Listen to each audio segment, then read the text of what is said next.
Hello, everyone. Today, we're about to embark on an extraordinary journey. The story of From Janitor to CEO, the black leader who built a billion-dollar empire.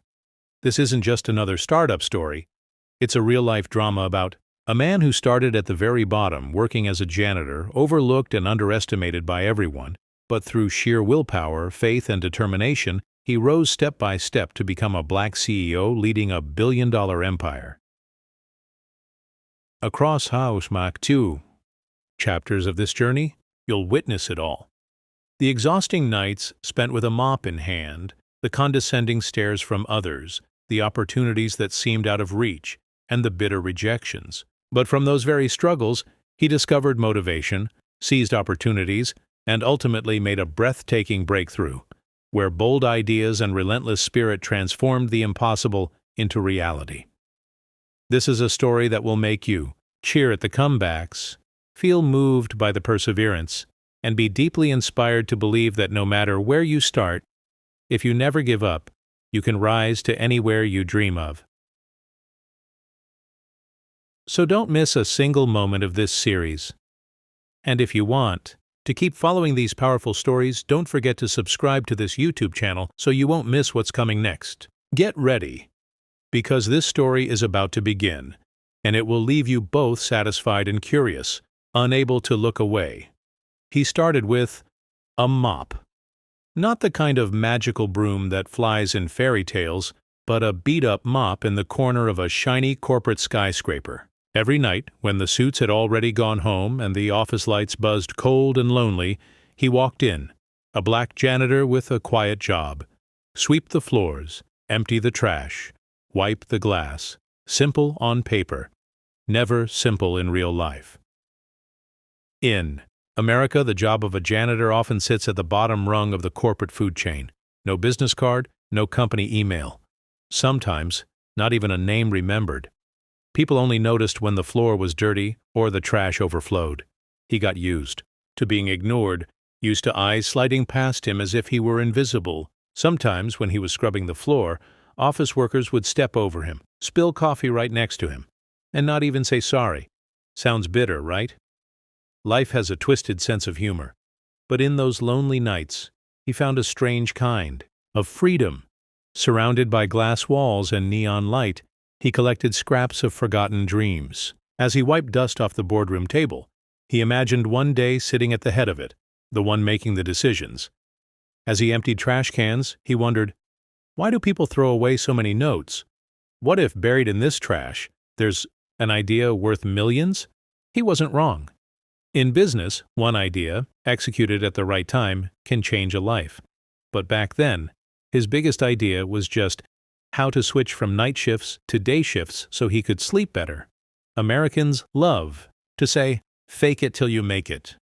But how do you fake being a CEO when your uniform smells like bleach and your hands are raw from scrubbing toilets? Pretending wasn't an option.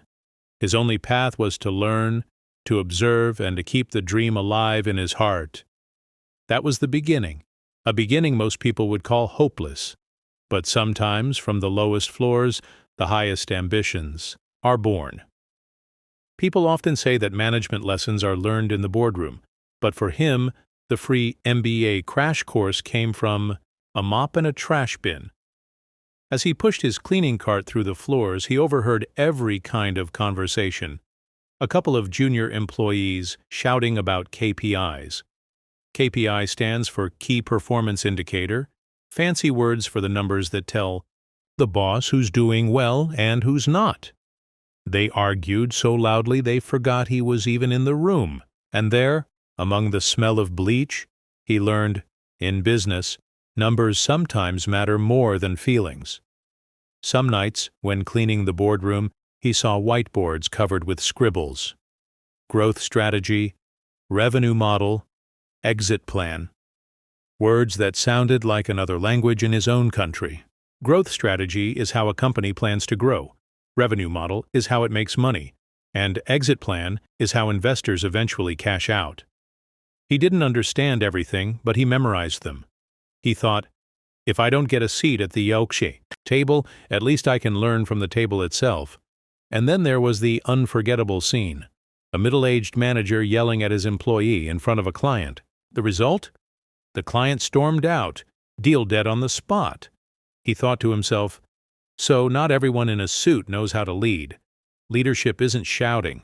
Leadership is making people want to walk with you. Ironically, the lowest job in the building taught him the highest lessons about people. From how employees treated each other to how bosses treated their teams, it was all laid bare, more honest than any textbook.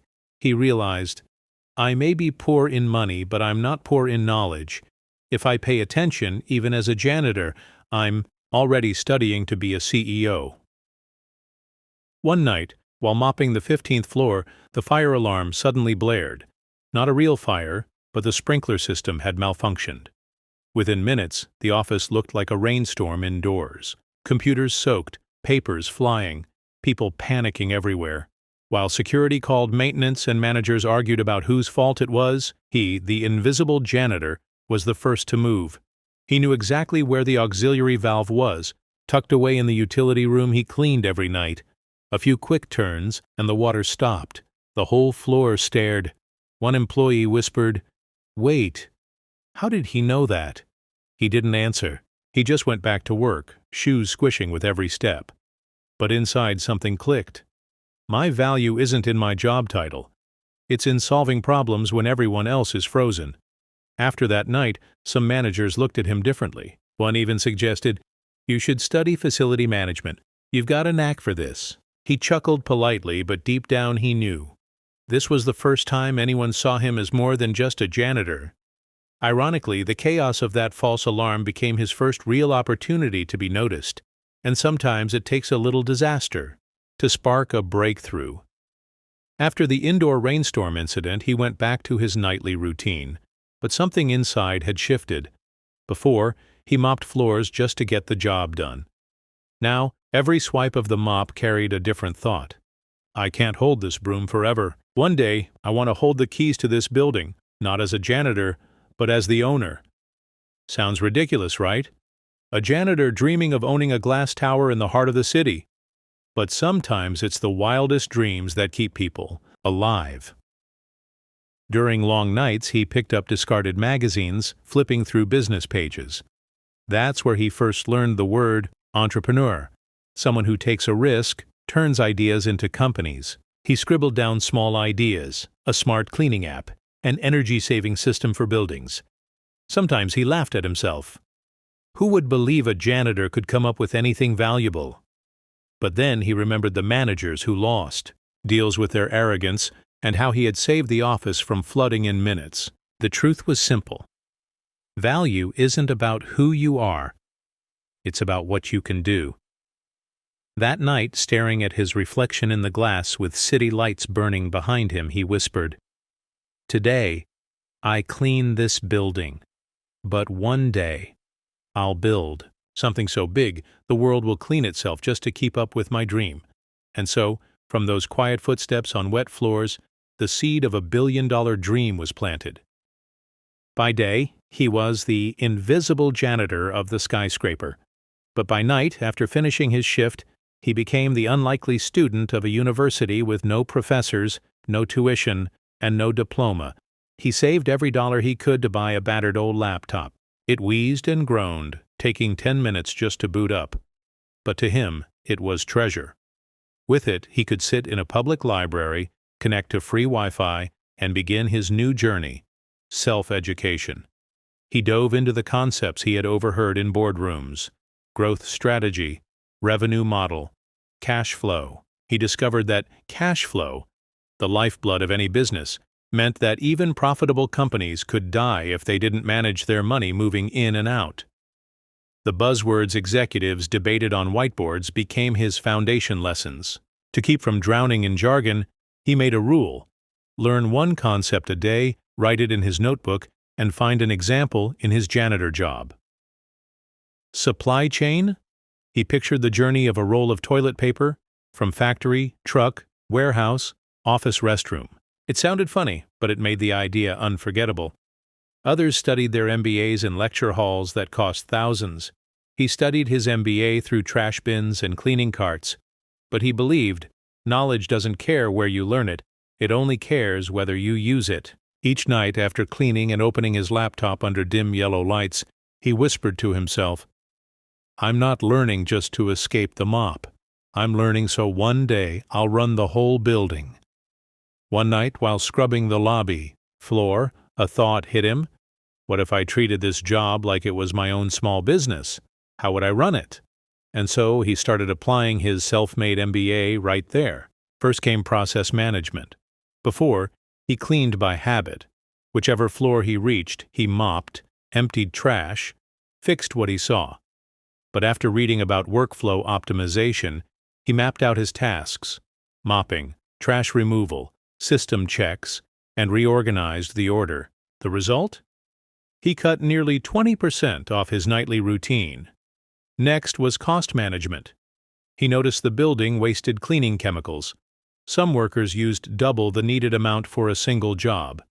He calculated the proper ratios and suggested to his supervisor that they standardize usage. The supervisor scoffed. What does a janitor know about cost saving? But when the bills actually went down, the laughter stopped. Most important, people management. On night shifts, he wasn't alone. There were other janitors, each with their quirks. Some were lazy, some grumpy. Before, he kept his head down and just did his part, but after reading about leadership, he tried something new. He started conversations, offered encouragement, and arranged shifts more fairly. Slowly, the team worked better together with fewer conflicts. One night, looking at the spotless building after his shift, he chuckled. "I just ran a mini company and nobody even noticed." More importantly, he realized he wasn't just the guy with a mop anymore. He was becoming a man learning how to run things. One night, as he pushed his mop down a quiet hallway, he thought, "If I can save money for this building, why couldn't I turn that into my own service?" The idea started small but grew quickly. He imagined creating his own cleaning services company, not just a typical janitorial gig, but a professional service that optimized costs, used smarter products, and maybe even technology to track efficiency. He began experimenting. With the little savings he had, he bought a second-hand vacuum cleaner and higher-quality cleaning supplies. Then he picked up a side job, cleaning a local shop after hours. He tracked everything: time, chemicals, labor. For the first time, he had a real customer. That night, when he held the first cash he earned from his side job, he stared at it for a long time. It wasn't much, but it was different. This was money he created from his own idea. He started researching business licenses, learning how to make invoices, even practicing how to negotiate prices. For most people, those were just boring bureaucratic steps. For him, they were proof. He was crossing the line from worker to owner. Once, a friend laughed. "A janitor dreaming of being a boss? That's hilarious." He only smiled, because in his mind he knew every CEO started with one small contract, one first customer. It was still clumsy, still a million miles from a billion-dollar empire. But it was proof of one thing: he was no longer just cleaning for others. He was starting to build something of his own. The following months weren't easier.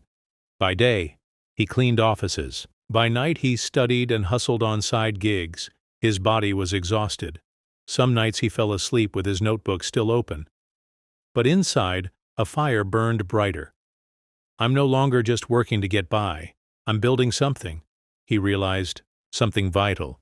Knowledge, plus discipline, plus real-world practice were his true capital. An idea without the discipline to execute is just a dream. A theory without practice is just words.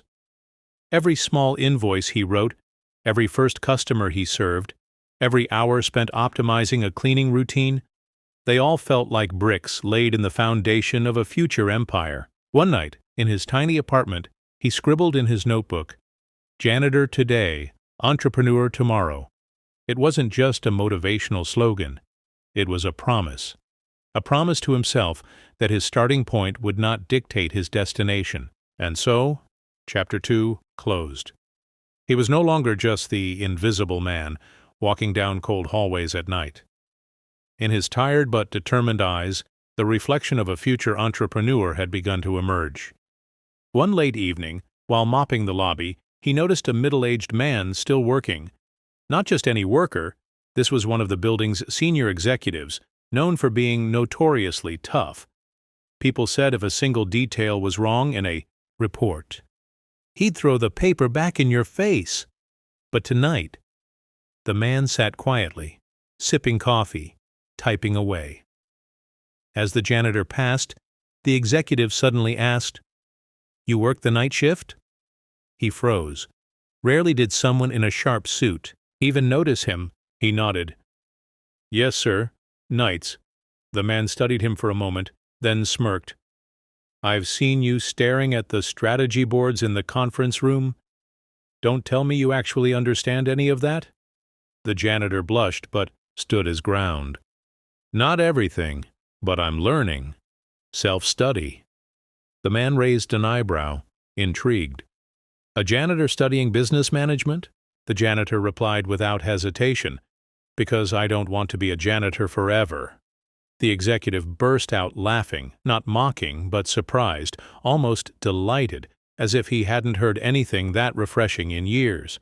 He set down his coffee. "All right then. From now on, when I'm working late, you can ask me about anything you've read. I won't promise to be your teacher, but I won't let you learn the wrong way." That night, he didn't just hold a mop. He held something far more valuable, a glimmer of mentorship. From that night on, whenever the executive stayed late, he would linger a few minutes after his shift to ask questions. At first they were simple. What exactly is growth strategy? How do you tell if a company is truly profitable or just putting on a show? The executive answered curtly at first, but over time he realized this janitor wasn't. Like the interns he had seen come and go. The janitor wasn't asking to impress. He asked to understand, to apply, to turn knowledge into tools. One night, the executive sketched on a scrap of paper, "Leadership isn't about sitting on top and barking orders. It's an upside-down triangle. The person at the point carries the weight of the entire team. If the team fails, it's the leader's fault. If they succeed, the credit belongs to them, not the leader." The janitor froze. Until now, he had only seen bosses shouting. This was the first time he heard leadership defined as responsibility, not authority. Another night he asked, "Why do big companies often fail with new products?" The executive smirked. "Because they forget the simplest thing, listening to customers. The moment a company thinks it knows everything, that's when it starts dying." These lessons weren't in any janitor's handbook, but he copied them into another notebook, his dream book. Page by page, he wrote down those answers like guiding stars. And so, those late-night conversations under buzzing office lights became his private classroom. A classroom with no blackboard, no tuition, but the power to change a man's destiny. One night, after he eagerly jotted down notes on customer retention, the executive leaned back, studying him with sharp eyes, as if weighing something. Then he asked, "You talk a good game, but if I gave you a real business to run, what would you actually do?" The janitor froze. Before he could respond, the executive continued, "All right, here's your scenario. Suppose you start a cleaning service. You've got 3 small clients, each paying modestly but consistently. Then one day a big company calls. They'll pay 10 times more, but only if you drop the small clients. What do you choose?" He stayed silent for a long moment. He knew this wasn't just a trick question. It was the real dilemma every entrepreneur faces: steady small wins or one risky leap.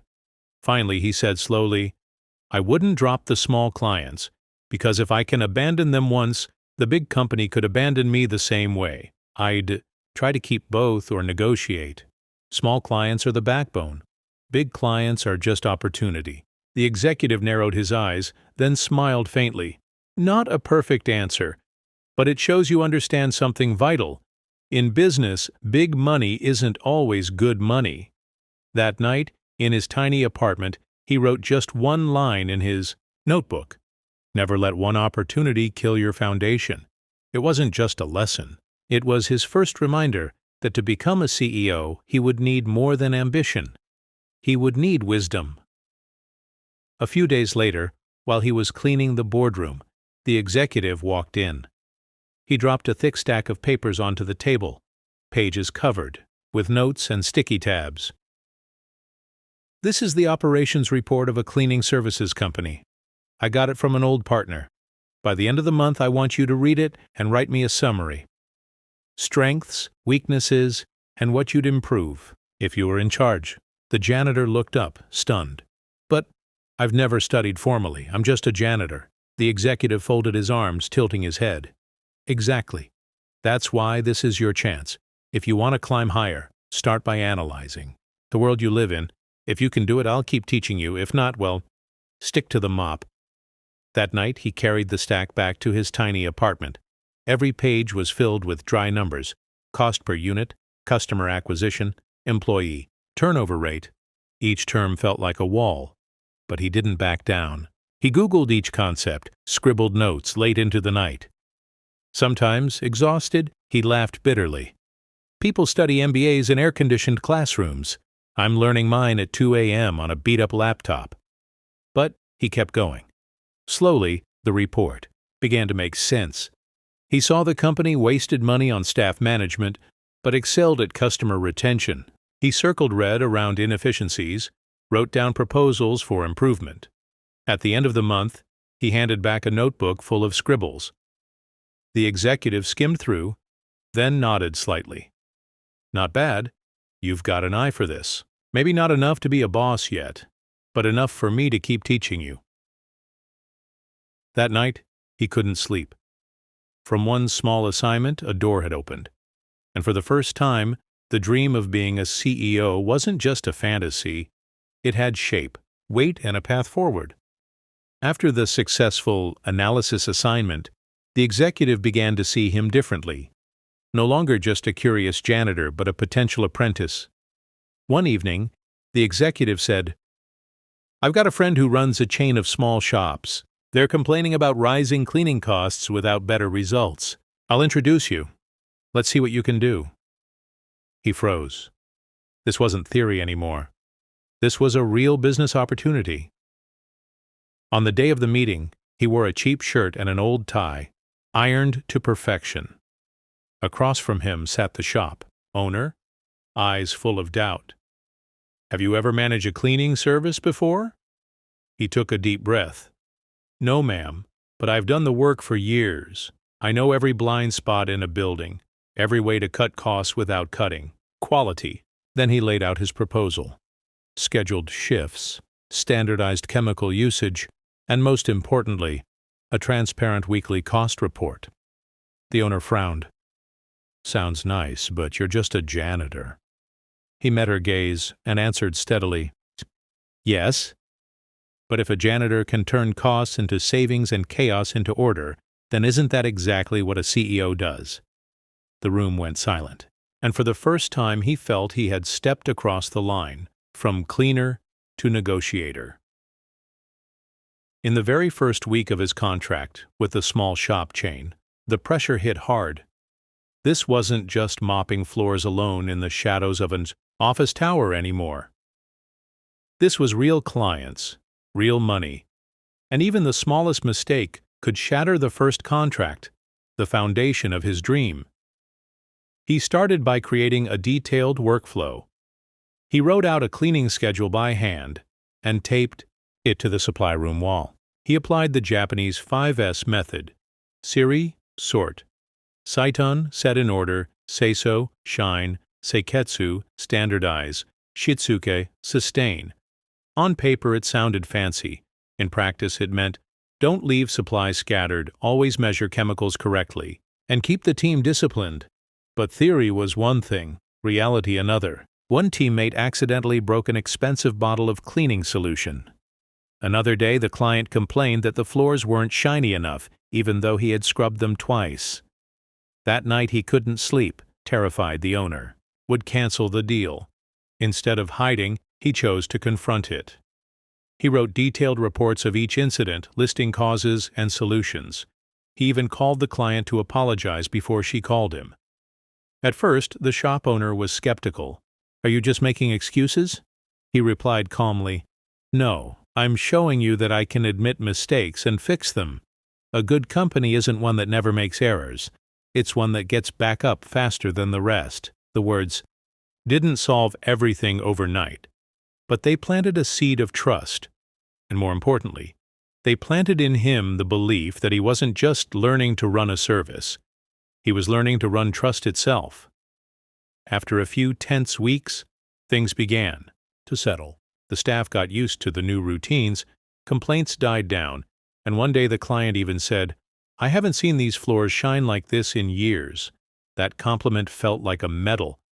But more importantly, the shop owner, who had doubted him the most, started recommending him to her business friends. Within 3 months, he landed 2 more clients, a coffee shop and a clothing boutique. With each new contract came a new lesson. The coffee shop complained that bleach smell overpowered the aroma of roasted beans. The boutique worried cleaning. Chemicals might damage fabrics. He dug deeper, researching eco-friendly cleaning solutions, non-toxic, low-odor, fabric-safe. That's when he learned the concept of USP, unique selling proposition. For him, the USP was simple, cost-efficient, safe, eco-friendly cleaning services. In a market full of identical janitorial companies, that was his edge. Every night after cleaning, he wrote notes, not just about what he did, but how clients reacted. He realized business wasn't only about doing good work. It was about telling the right story so clients believed in you. A janitor once invisible now had 3 clients, a clear USP, and a growing conviction. I can actually build a business. 3 months ago, he was just the janitor sneaking glances at growth strategy scribbles on the boardroom walls. Now he had real contracts, real clients, and revenue, small but steady, flowing in. He started thinking bigger. He opened a bank account under his name but dedicated solely to the cleaning business. He gave it a name, Brightway Services, a name that felt simple but hopeful, like a path lit forward. Each week, he carefully tracked every cent of income and expenses, drawing up his own basic balance sheets. The term cash flow, once just jargon he overheard, became real. He could see it plainly. If revenue didn't stay consistent, this tiny business could die within a month. That sense of responsibility terrified him and thrilled him at the same time. Before, mistakes meant a supervisor's scolding. Now mistakes meant losing clients, losing trust, losing the dream, but that risk made him feel alive. One night after signing his 3rd contract, he stood in his cramped apartment holding the paper up like a championship trophy. He said aloud, just so he could hear himself clearly, "This isn't a side job anymore. This is my company. Small, yes, but real." And so Chapter 4 closed. From invisible janitor, he had taken his first steps as a founder, and for the first time, the dream of being a CEO had a shape he could touch. The birth of Brightway Services felt like a light in the dark, but the brighter the light, the darker the shadows it attracted. At first, things went smoothly. 3 steady clients, small but reliable cash flow. He thought, maybe I've truly found my path. But the market outside wasn't forgiving. One morning, the clothing shop owner called, voice uneasy. "Another company came by. They offered 30% cheaper than you. I have to consider it." His stomach dropped. For the first time, he felt the sting of competition. He could clean better, organize better, but for many shop owners, the final number on the bill mattered most. In a panic to keep clients, he slashed his prices further. Yes, some signed again, but his profit margins evaporated. Each night after scrubbing floors and crunching numbers, he wondered, am I running a company or a charity? Then came mistake number 2. Greedy for growth, he took on a restaurant contract, even though he didn't have enough staff. He juggled night shifts at the office tower with early mornings at the diner. Exhausted and understaffed, he slipped up. Missed shifts, sloppy work, late arrivals. One day, the furious client said flatly, If you can't be professional, we'll find someone else." That night, he sat by his apartment window, watching the traffic below, gut twisting. For the first time since his dream began, he felt his tiny company could collapse at any moment. But then he remembered what the executive had once told him. Mistakes don't kill you unless you refuse to learn from them. And he knew Chapter 5 of his life had begun, learning to face competition and failure. After the sting of competition, he went back to his executive mentor. The man listened and smirked.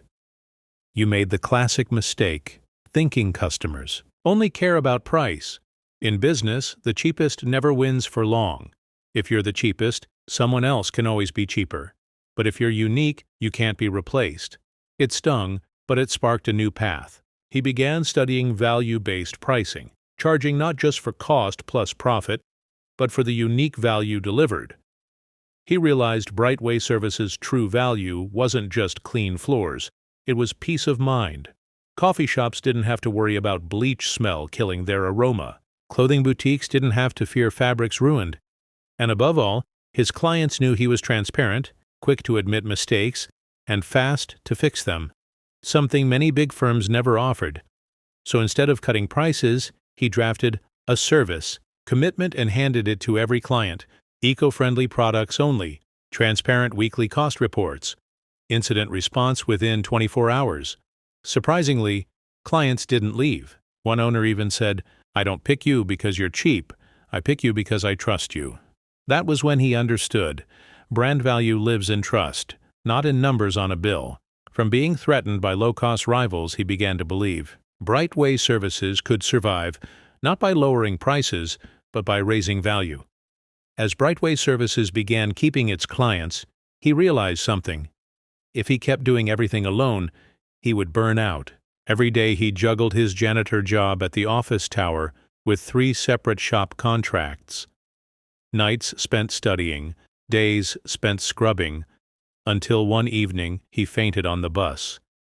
He knew if the company was to survive, he had to do what every entrepreneur fears: hire someone else.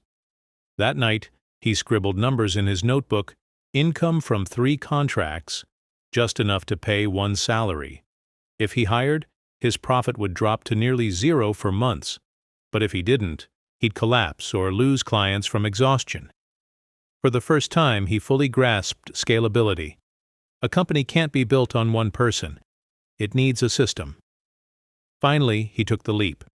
He pinned a small notice on the community board. Hiring. Night cleaner. Hardworking. Reliable. Low pay, but opportunity to learn. Within a week, he found Maria, a hardworking middle-aged immigrant. She didn't know 5S or USP, but she cared, and that was what mattered most. On her first day, as he handed Maria the keys to the supply closet, his hands trembled. He realized, from that moment on, Brightway Services wasn't just his job anymore. It had become an organization, and he would have to learn how to be a real leader. The first days with Maria went smoothly. She was diligent, quiet, and precise. But when he hired a second worker, a young man named Kevin, the trouble began. Kevin was quick and strong, but reckless. He often skipped steps, rushing to finish, leaving mistakes that clients quickly noticed. One day, the coffee shop owner called him in. "I saw your guy mopping without wringing the rag. Water everywhere. This is a cafe, not a swimming pool." His face burned. This was a new kind of challenge. Not just doing the work well, but making others do it well.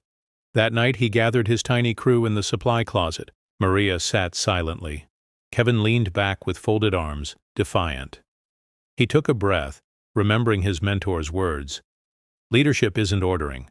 It's making people want to follow. He didn't yell. Instead, he told a story. "When I was a janitor in the office tower, I once saw a manager scream at his staff in front of a client. The result? The client walked out.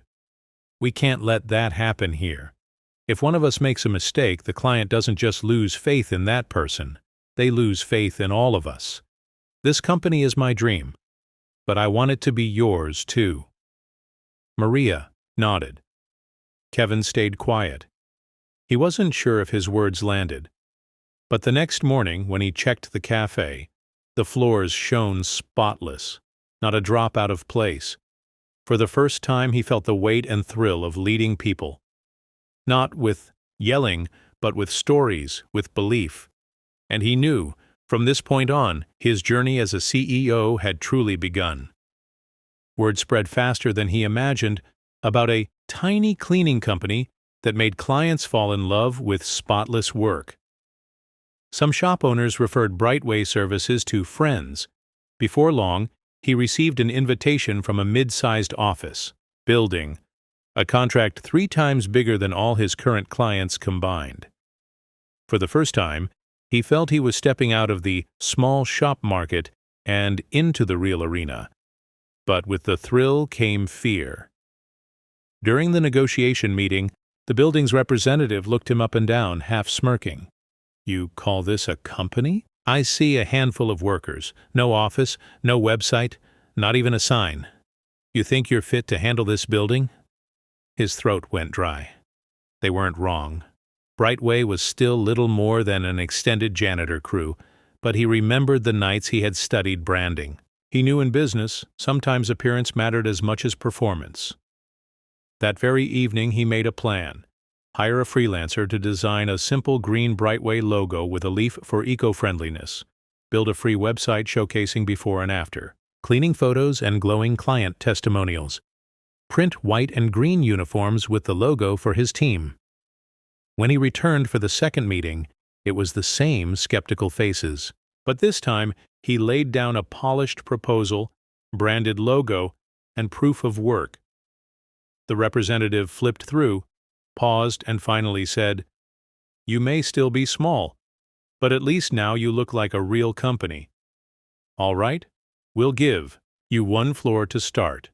That night he sat in his cramped apartment, clutching the new contract, heart pounding. This was the turning point. Brightway Services had officially entered the big leagues. Landing the mid-sized office building contract was his proudest achievement yet. But within days, that pride turned into a nightmare. Unlike small shops, an office building had hundreds of rooms, thousands of square feet, and standards measured down to the minute. Floors had to be dry by 7 a.m., bathrooms restocked by 9, hallways deodorized by noon. Every missed detail risked a contract penalty. In the very first week, Brightway nearly collapsed. Kevin, the young hire, showed up late, leaving trash bins overflowing on 1 floor.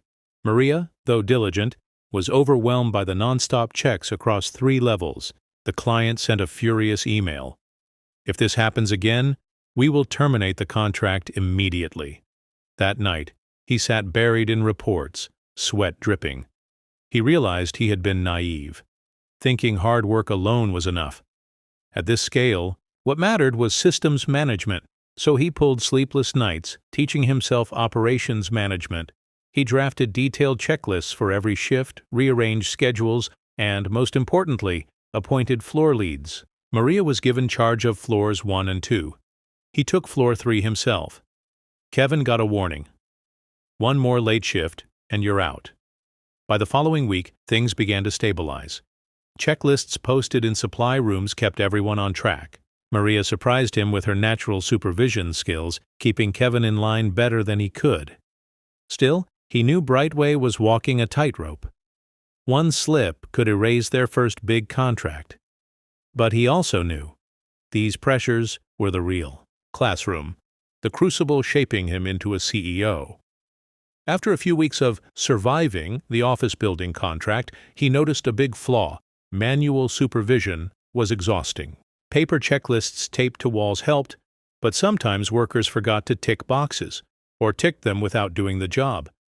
Clients wanted proof, not scraps of paper.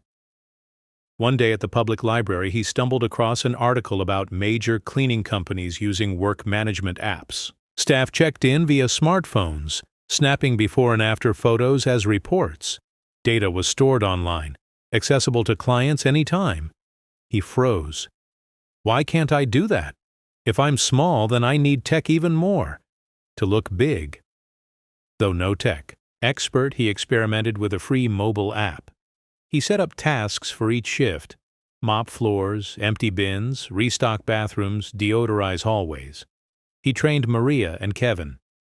Each time you finish a task, take a photo and mark it complete. No photo, no credit.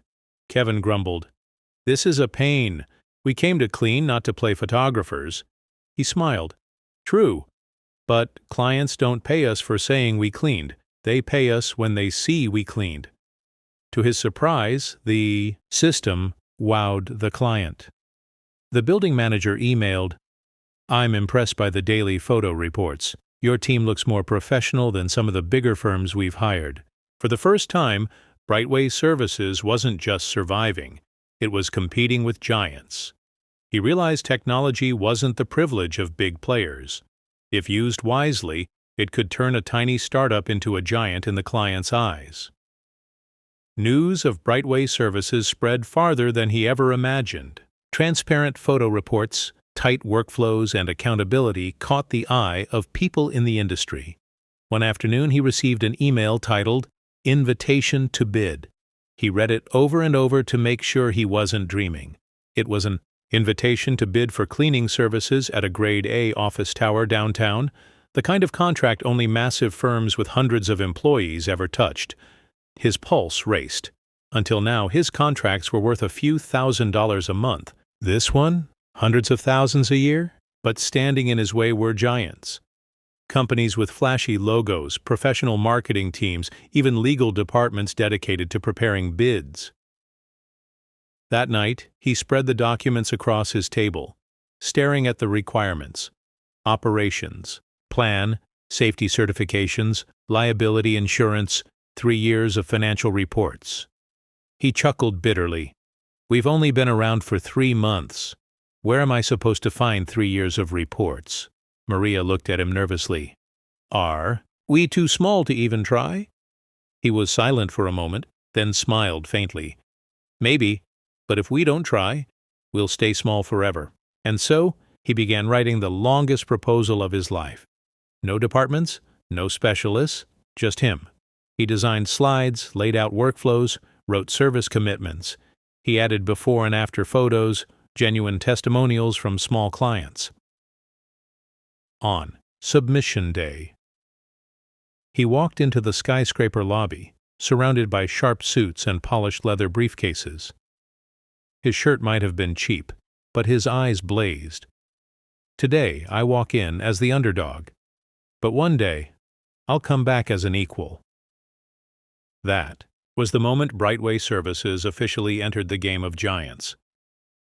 The bid presentation took place in a gleaming conference hall, spotlights shining down on rows of sharp-eyed executives in $1,000 suits. He, a former janitor, now CEO of Brightway Services, sat among them, hands still calloused. From scrubbing floors, heart-pounding, his competitors were giants, one firm boasting 500-plus employees, another with contracts in international airports. Their slides dazzled with polished graphics, their voices dripping with confidence, as if victory was already theirs. Then it was his turn. He stood, wearing a pressed but inexpensive shirt. The Brightway logo appeared on the screen, simple, clear. A few chuckles rippled through the room as if this was some kind of joke. He took a deep breath and began with a story. "Ladies and gentlemen, I used to be a janitor. I know what a building looks like when it's cleaned carelessly, and I know what it feels like when every corner shines. I don't just sell cleaning services, I sell peace of mind. So when your guests walk into this building, they see a place worthy of your brand." He had no thick financial reports to flaunt, but he had before and after photos, genuine testimonials from small clients, and a clear promise. "Brightway may be small, but we never miss the details." The hall went silent. One panelist leaned forward, studying him more closely. For the first time in his life, he felt the CEO dream wasn't just in his notebook. It was alive, right here, under the eyes of giants. He left the stage drenched in sweat. He didn't know if he would win, but he knew this. Today, a janitor had stood among corporations as a CEO. On results day, he sat quietly in a small cafe, the old laptop humming before him. His heart raced as the email popped up. "Bid results. Central Tower. He drew a deep breath and clicked. And then, failure. The contract had gone to a major corporation as expected. They had the manpower, the shiny financials, the long track record Brightway couldn't match. He forced a smile. Part of him had prepared for this, but inside, the sting cut deep. So many sleepless nights, so much sweat, and in the end, just one word. Unsuccessful. But as he started to close the laptop, his eyes caught the final lines. Although not selected, Brightway Services impressed us with transparency and commitment. We would like to invite your company to manage cleaning for a trial area in the basement for 6 months. He froze. It wasn't the $1 million deal, but it was a foot in the door at Central Tower, a place only the giants ever set foot. When Maria heard, her eyes welled up. Boss, we didn't lose. This is the beginning. He held the trial contract in trembling hands. To him, it wasn't small. It was a doorway, and he knew if he could keep it open, Brightway could finally walk into the world he once only glimpsed through glass as a janitor. That night, he wrote in his notebook, "Failure doesn't end the dream. It just changes the path to it." Central Tower was unlike any place he'd worked before. Small shops cared if the floor was clean. Cafes worried about bleach smells. But here, every detail was logged, scored, and reported directly to management. The first day, a supervisor in a black suit handed him a thick binder. This is the daily inspection checklist. Brightway must score at least 95% to be considered acceptable. He flipped it open. Hundreds of tiny items, from stair rail shine to elevator odor to the exact water temperature in restrooms. He swallowed hard. This isn't cleaning. This is rocket science. The team was tense. Maria worked with her usual precision, but Kevin grumbled. "Boss, this is too much. We're just a small company. Why put ourselves through this?" He looked at them and spoke slowly. "Because we're small, we must be better. If we fail, we're just another janitor crew. If we succeed, we're Brightway, competing with giants." On inspection day, the supervisor circled the basement. He slid a white glove across the railing, held it to the light. No dust. He checked trash bins. No odor. He stepped into the restroom. Floors gleamed. At the end, he wrote on the report, 97%. He exhaled in relief as the team hugged, cheering like they'd won a championship. But deep inside, he knew. This was only the first day. The next 6 months would be the toughest test Brightway had ever faced. The first 3 months at Central Tower felt like Special Forces training. Every day was inspections. Every day, the risk of elimination. Brightway worked until Maria's hands grew calloused. Kevin grumbled but kept going, and he himself collapsed into bed each night with a back so sore he could barely sleep. There were close calls. One day, the supervisor caught a lingering food odor in the elevator. The score dropped to 94%. His stomach sank, but instead of blaming anyone, he gathered the team. "This mistake is on me. I didn't assign responsibilities clearly. From now on, each area will have its own checklist with a name attached. We won't repeat this." To his surprise, that accountability shifted perceptions. Next time, the supervisor remarked, "At least you own your mistakes. Most big firms just shove blame downwards." By the 4th month, Brightway scored a perfect 100%. The first time in Central Tower's trial program history. The team hugged and cried in the utility room like world champions. Maria smiled at him and said, "Boss, I think they're starting to see us as partners, not just another janitor crew." He stood silent, exhausted yet strangely alive. For the first time, Brightway wasn't just surviving, it was respected, and he knew. When a small company earns respect, that's the first step to becoming a giant. 6 months passed in a blur. Brightway, once stumbling on day 1, now ran like a well-oiled machine. Digital checklists, photo reports, clear assignments, everything worked as if this were a company with years of experience. One morning, he got a call from Central Tower's management office. The voice on the line was firm. "We'd like to invite Brightway to a meeting to discuss a full contract." For a moment, he froze. Then he laughed, not out of relief, but disbelief. The janitor he once was now being called in to negotiate, like a real CEO.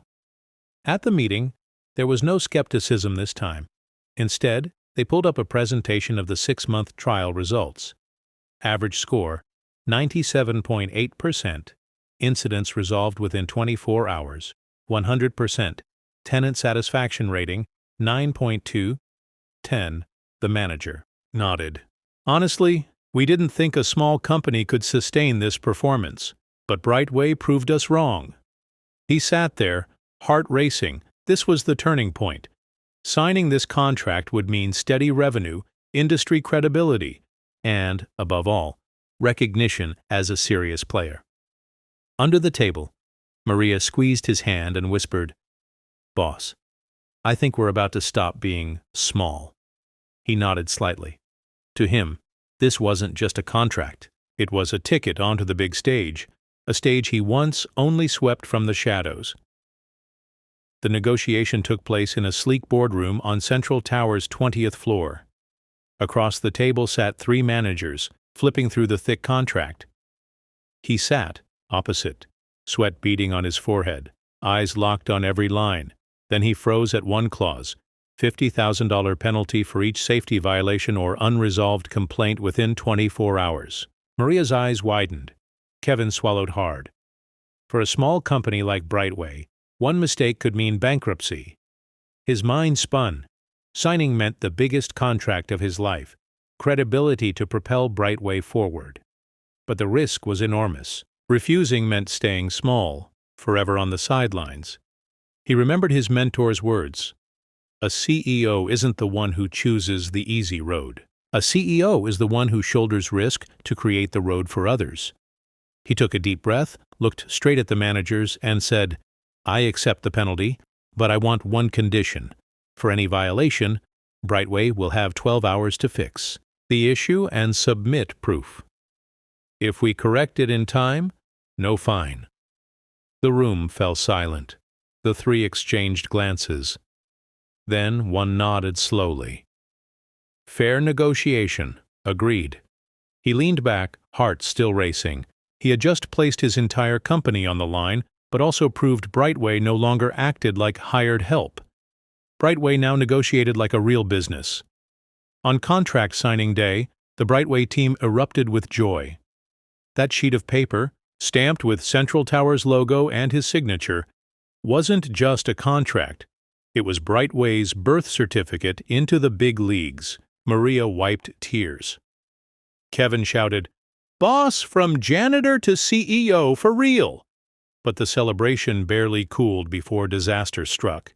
Just a week later, during the morning rush hour, a pump failure flooded the basement garage with filthy water. The stench spread. The Central Tower manager called, furious.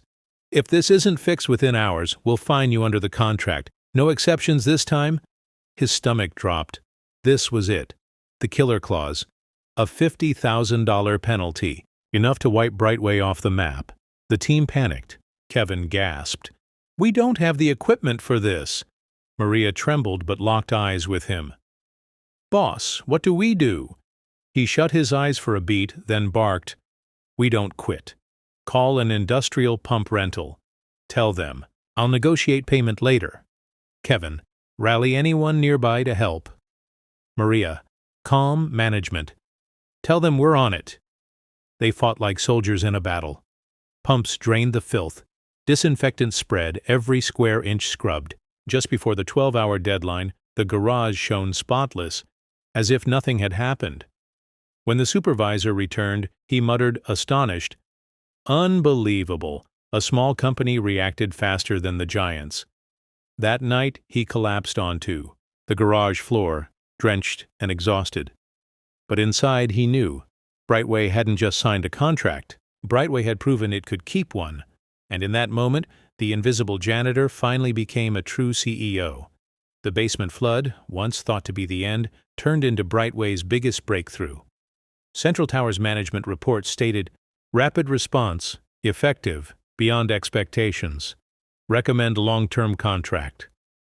On the day of the official signing, he walked into the boardroom in an old but neatly pressed suit. This time, there were no mocking glances, no smirks. Instead, firm handshakes and warm congratulations. Maria's eyes glistened. "Boss, remember when we only had one old vacuum? Now we're signing with a grade A tower." Kevin grinned, wide. From janitor to CEO. Who would have believed it? He nodded, but inside he wasn't complacent. He knew this was only the beginning. That night he sat by the window, the city glowing beneath him. In his hand was the contract. In his heart, a fire brighter than ever. He opened his battered old notebook, the one filled with scribbles of a janitor's dream, and wrote, "Brightway won't just clean buildings. Brightway will clear the path to becoming a billion-dollar empire." From the day he held a mop in dark hallways to the day he signed million-dollar contracts, his journey proved one truth. Your starting point doesn't define you. Your vision, discipline, and belief do. And so, the story of From Janitor to CEO didn't end here. It only marked the beginning of a new era, from an invisible janitor to a CEO recognized by the industry. His journey proved one truth. Your starting point doesn't define you. The steps you take and your refusal to quit do. Brightway began with nothing more than a mop and a dream. Today, it stands as a beacon for anyone who's ever been overlooked, doubted, or rejected. And if he could do it, so can you.